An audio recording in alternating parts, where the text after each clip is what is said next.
Assalamualaikum warahmatullahi wabarakatuh. Saya Alvina Nurlainia. Di sini kita akan sama-sama mempelajari Al-Quran Hadis kelas 7 semester ganjil, yakni pada bab kedua, yakni kekuasaan dan rahmat Allah.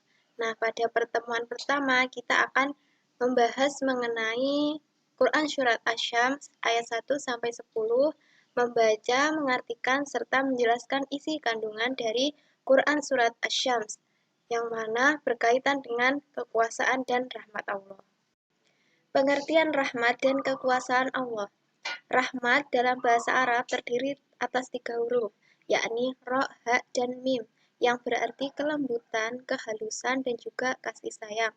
Pada dasarnya, rahmat itu atau kasih sayang berasal dari Tuhan yang Maha Pengasih lagi Maha Penyayang. Allah SWT adalah sumber rahmat atau kasih sayang yang tersebar di seluruh alam semesta ini. Sedangkan pengertian kekuasaan berasal dari kata kuasa. Kekuasaan Allah SWT adalah kemampuan Allah untuk bertindak atau melakukan sesuatu, seperti kemampuan Allah SWT dalam menciptakan alam semesta beserta isinya. Selanjutnya, kita akan sama-sama membaca Quran Surah Asy-Syams ayat 1 sampai 10 beserta dengan terjemahannya. Bismillahirrahmanirrahim. Wasyamsi wa duhaha wal qamari idza talaha wan nahari idza jallaha wal laili idza yaghshaha was samai wa ma banaha wal ardi wa ma tuhaha wa nafsin wa ma sawaha fa alhamaha fujuraha wa taqwaha qad aflaha man zakkaha wa qad khaba man dassaha.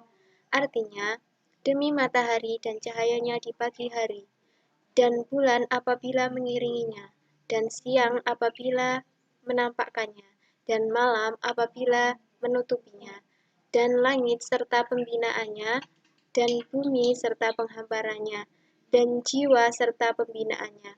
Maka Allah mengilhamkan kepada jiwa itu jalan kefasikan dan ketakwaannya. Sesungguhnya, beruntunglah orang yang menyucikan jiwa itu, dan sesungguhnya merugilah orang yang mengotorinya. Isi kandungan Quran Surat Asy-Syams ayat 1 sampai 10. Pada ayat ke-1 sampai ke-7, Allah menunjukkan betapa luar biasanya kekuasaannya, yakni 7 fenomena alam, yakni matahari, bulan, siang, malam, langit, bumi, dan juga jiwa manusia.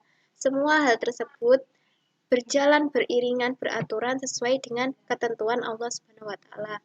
Lalu setelah Allah menunjukkan kekuasaannya, Allah bersumpah.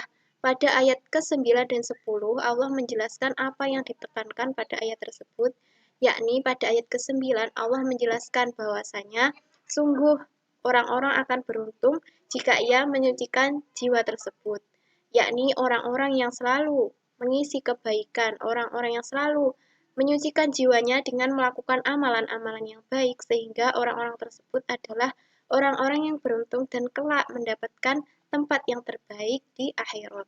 Lalu pada ayat ke-10 Allah menjelaskan dan menekankan bahwasanya orang-orang akan merugi apabila orang-orang mengotori jiwa tersebut, yakni orang-orang yang senantiasa berbuat keburukan, orang yang senantiasa mengotori jiwanya dengan melakukan hal-hal yang tercela, dengan melakukan hal-hal kemaksiatan.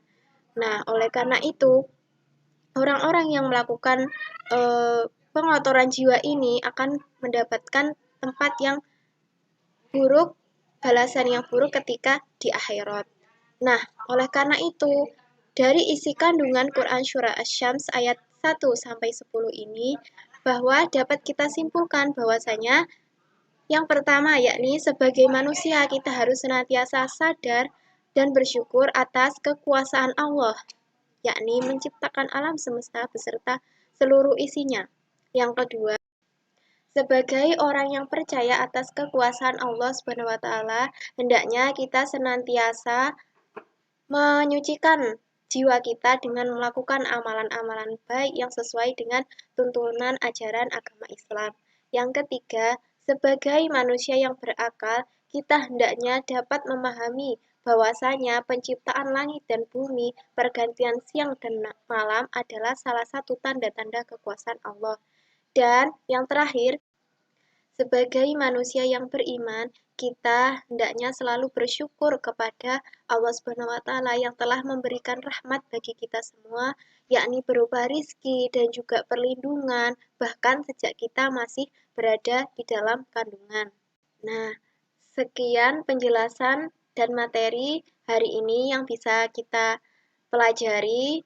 Ada kurang lebihnya saya mohon maaf. Semoga pada materi kali ini bisa memberikan manfaat dan juga berkah dan juga sedikit banyak menambah ilmu bagi kita semua. Akhirul kalam, wassalamualaikum warahmatullahi wabarakatuh.